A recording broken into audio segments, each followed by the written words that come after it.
കോട്ടയത്തെ government nursing കോളേജിലെ ragging കേസിലെ പ്രതിയായ 5 വിദ്യാർത്ഥികളുടെ പഠനം തടയുമെന്ന് കോളേജ് പ്രിൻസിപ്പൾ പറയുന്നു. അവർ കാണിച്ചത് എന്താണെന്ന് കേരളം മുഴുവൻ കണ്ടു. അതിക്രൂരമായ, ഇന്നുമല്ല കേരളത്തിന്റെ ചരിത്രത്തിൽ നമ്മളാരും കാണാത്ത രീതിയിലുള്ള ഒരു പീഡനമായിരുന്നു അത്. അതിൻ്റെ ഡിജിറ്റൽ ദൃശ്യങ്ങളും നമുക്ക് കാണാൻ സാധിച്ചു. ഒരു കുട്ടിയെ റാഗിങ്ങിന്റെ പേരിൽ എങ്ങനെയാണ് പീഡിപ്പിക്കുന്നതെന്നും അത് കേരളം കാണാത്ത രീതിയിൽ അവരുടെ ദേഹത്ത് കോമ്പസ് കൊണ്ട് മുറിവ് ഉണ്ടാക്കിയും ആ മുറിവിലെ അവിടെ ഡെറ്റോള് തളിച്ചും ലോഷൻ ഒഴിച്ചും വായിക്കകത്തും കണ്ണിലും ലോഷൻ ഒഴിച്ചും അതോടൊപ്പം തന്നെ അവരുടെ പ്രൈവറ്റ് ഏരിയയിൽ ഡമ്പല് കെട്ടി തൂക്കും, വെയിറ്റ് കെട്ടി തൂക്കി. എന്തൊരു പീഡനമാണ് കഴിഞ്ഞ 3-4-5 ദിവസം ആ കുട്ടികൾ അനുഭവിച്ചത്. അതിന് തൊട്ട് മുമ്പ് നവംബറിൽ 2024 ഈ പുതിയ ബാച്ച് വന്നപ്പോൾ മുതൽ തുടങ്ങിയ പീഡനമാണ്. അവിടുത്തെ സീനിയർ വിദ്യാർത്ഥികളായ 6 പേരെയാണ് ഇപ്പം പോലീസ് അറസ്റ്റ് ചെയ്ത് റിമാൻഡ് ചെയ്തിരിക്കുന്നത്.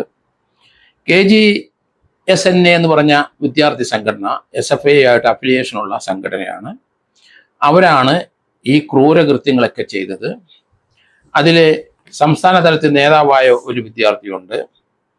അയാളുടെ ചുമതലയിലാണ് ഈ ക്രൂരകൃത്യങ്ങൾ കൂടെയുള്ള കുട്ടികളെ കൊണ്ട് അയാളുമായിട്ട് ചെയ്യുന്നത് നമ്മൾ കാണുന്നത്.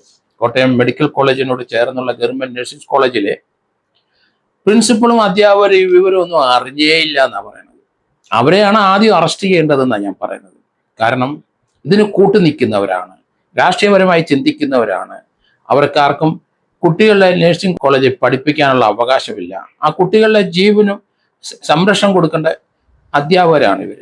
അതിലൊന്നും അവർ തയ്യാറാകുന്നത്. രാഷ്ട്രീയ സംഘടന, ഇടതുപക്ഷ സംഘടന എന്ന് പറഞ്ഞ് അതിനകത്ത് ഉള്ള പ്രിൻസിപ്പളും അംഗങ്ങളും ഇതൊക്കെ രാഷ്ട്രീയപരമായി തന്നെ കണ്ട് അത് ഒതുക്കി വെക്കാൻ ശ്രമിക്കുന്നവരാണ്. അവരെയും കൂടെ പ്രതി ചേർക്കണം പോലീസ്.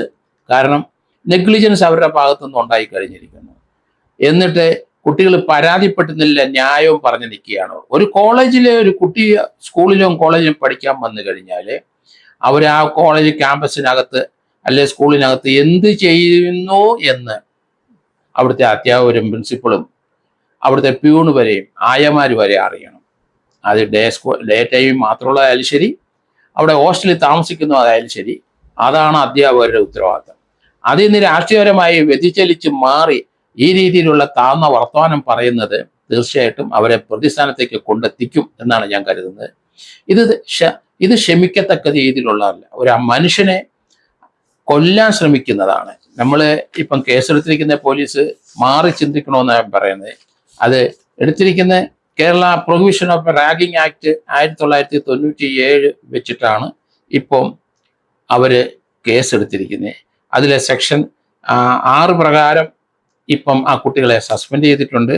അതേപോലെ സെക്ഷൻ 4 പ്രകാരം ഇവർക്ക് 2 വർഷത്തെ ശിക്ഷയാണ് റാഗിങ്ങിന് പറഞ്ഞിരിക്കുന്നത്. പക്ഷെ ഇത് റാഗിങ് അല്ല, റാഗിങ്ങിന്റെ പരിധിയിൽ വരുന്ന കാര്യങ്ങളല്ല. ഇത് പ്രായപൂർത്തിയായ 18 വയസ്സ് കഴിഞ്ഞുള്ളവർ മറ്റൊരാളെ വേദനപ്പെടുത്തി കൊല്ലാൻ ശ്രമിക്കുന്നതാണ്. അത് അവർക്ക് റാഗിങ്ങിന്റെ കീഴിൽ കൊണ്ടുവരുന്ന സെക്ഷൻ അല്ല. അത് സ്കൂളും കോളേജിലൊക്കെ ചെറിയ രീതിയിലുള്ള മൈനറായ ചില കാര്യങ്ങൾക്ക് വേണ്ടിയിട്ടാണ് റാഗിങ് ഉദ്ദേശിക്കുന്നത്. മറ്റേത് ഇന്ത്യൻ പീനൽ കോഡിൽ അല്ലെ BNS-ലുള്ള കുറ്റകൃത്യമാണ് ആ കുട്ടികൾ ചെയ്തത്. അപ്പൊ അവരെ ക്രിമിനലായിട്ട് മാത്രമേ കാണാൻ ഒക്കുള്ളൂ. 307 IPC പ്രകാരം തീർച്ചയായിട്ടും കേസെടുക്കണം. കാരണം കൊല്ലാൻ ശ്രമിച്ചതാണ്. അത് കൊല്ലുന്ന ഭാഗങ്ങളെല്ലാം ഡിജിറ്റലിലെ കൂടെ നമുക്ക് കാണാം. അവൻ അതുപോലെ വേദനപ്പെടുത്തി 2-3 ദിവസം വേദനപ്പെടുത്തി ആ കുട്ടികളെ നിലവിളി കേൾക്കാം. അങ്ങനെ വേദനപ്പെടുത്തി ശരീരം മുഴുവൻ കീറി അത് വേദനപ്പെടുത്തുന്ന അത് മരണത്തിലേക്ക് അവരെ നയിക്കുന്നതാണ്. അറ്റംപ്റ്റ് മർഡർ ആണ്. അത് ആള് മരിച്ചില്ലെന്നേ ഉള്ളൂ.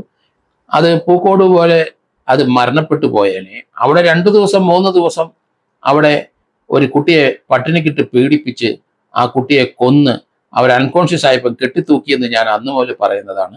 അങ്ങനെയുള്ള സംഭവം നടന്ന അധ്യാപകരൊക്കെ മിടുക്കന്മാരായിട്ട് ഇരിക്കുന്നു. 14 വിദ്യാർത്ഥികളെ അന്ന് അറസ്റ്റ് ചെയ്ത് റിമാൻഡ് ചെയ്ത് ജാമ്യത്തിൽ വന്നു. അവരെ ആ സ്കൂളിൽ പഠിപ്പിക്കാൻ പാടില്ല. അവർ കേരള സമൂഹത്തിൽ എങ്ങും പഠിക്കാൻ പാടില്ല. അങ്ങനെയുള്ളവരെ ക്രിമിനലായിട്ട് മാത്രം സമൂഹം കാണാവുള്ളൂ. ഈ കോട്ടയത്തുള്ള 6 കുട്ടികളെയും ക്രിമിനലായിട്ട് മാത്രം കാണണം. കാരണം അവർ ക്രിമിനലായിട്ട് വളർന്നു വന്നവരാണ് ഇതുപോലെ ചെയ്യുന്നത്. അവിടെ മറ്റു കുട്ടികളൊക്കെ ഉണ്ടല്ലോ, അന്തസ്സായിട്ട് പഠിക്കുന്നവരുണ്ട്. ഇവർ മാത്രം എന്താണ് വ്യത്യസ്തമായ രീതിയിൽ ഇതുപോലെ പെരുമാറി ഇത്ര ഭീകരമായ ബീഭത്സമായ അത് പ്രവൃത്തി ചെയ്യുന്നത്? മനുഷ്യനായിട്ട് കാണിക്കുന്ന പ്രവൃത്തിക്ക് ഒരു മര്യാദയുണ്ട്. കാരണം ഇത് വളരെ വികലമായ മനസ്സുള്ള കുട്ടികളാണ്. അവർ വളർന്നു വന്ന സാഹചര്യം എങ്ങനെയാണ്? അപ്പോൾ അവർ ക്രിമിനലായിട്ട് വളർന്നു കഴിഞ്ഞു. അവരെ റിഫോം ചെയ്ത് നമുക്ക് സമൂഹത്തിൽ കൊണ്ടുവരേണ്ട ആവശ്യമില്ല. അവരെ ക്രിമിനലായിട്ട് തന്നെ കാണാൻ നമ്മൾ പഠിക്കണം. അതുകൊണ്ടാണ് ഞാൻ പറയുന്നത്, അവർക്ക് ഈ കേസിന്റെ ശിക്ഷ അത് പൂജപ്പുര ജയിലിൽ തന്നെ അവരെ കൊണ്ടാക്കണം എന്നാണ് ഞാൻ പറയുന്നത്. അതുകൊണ്ട് IPC വകുപ്പ് അനുസരിച്ചുള്ള അതുപോലെ ആ റാഗിങ്ങിന്റെ സെക്ഷനൊക്കെ ഇടാം, കുഴപ്പമില്ല. പക്ഷെ IPC വകുപ്പിൽ കുട്ടികളെ 324 IPCയും അതുപോലെ 307 IPCയും ഉള്ള കുറ്റങ്ങളാണ് കാണുന്നത്. അത് തന്നെയല്ല, അവരുടെ ശരീരത്തിലുണ്ടായ ഹേമദണ്ഡങ്ങൾ ഏതെങ്കിലും ഓർഗന് ഒരു ഡാമേജോ ഓർഗൻ നിശ്ചലമാകുകയോ ചെയ്തിട്ടുണ്ടെങ്കിൽ 326 IPCയിലേക്ക് പോകും. 323, 324, 326 IPC പ്രകാരവും 307 IPC പ്രകാരം ഇവരുടെ പേരിൽ കേസെടുക്കണം. അതിൻ്റെ കൂടെ ആന്റി റാഗിങ് അതുകൂടെ സെക്ഷനൂടെ വെക്കാം. അതുകൊണ്ട് യുവന്മാരെ നമുക്ക് വിടാൻ ഒക്കില്ല. ഇവരെ ശിക്ഷിപ്പിച്ച് ജയിലിൽ തന്നെ ഇടണം. കാരണം ഇതുപോലെയുള്ളവരൊന്നും നമുക്ക് സമൂഹത്തിൽ ആവശ്യമില്ല. നമ്മുടെ സമൂഹത്തെ ഏറ്റവും കൂടുതൽ വഷളാക്കി ക്രിമിനലൈസ് ചെയ്യുന്നവരാണ് ഇവര്. അതുകൊണ്ട് ഇത് അനുഭവം തന്നെ പൂക്കോടും ഉണ്ടാകണം. 14 വിദ്യാർത്ഥികളെ അവിടെ അറസ്റ്റ് ചെയ്ത് അവരിപ്പോൾ ജാമ്യത്തിൽ അവിടെ തന്നെ പഠിക്കാനുള്ള ഓർഡർ വാങ്ങിച്ചുകൊണ്ടാണ് വന്നതെന്ന് പറയുന്നു. മനസ്സിലാകുന്നില്ല എനിക്ക് എന്താണ്. ഇങ്ങനെയുള്ള ക്രിമിനൽസിനെ നമുക്ക് വളർത്തിക്കൊണ്ട് വരേണ്ട ആവശ്യമില്ല. അവർക്ക് ആവശ്യമായ സംരക്ഷണവും സർക്കാർ കൊടുക്കും. അത് ജയിലിലാണെന്ന് മാത്രമേ ഉള്ളൂ.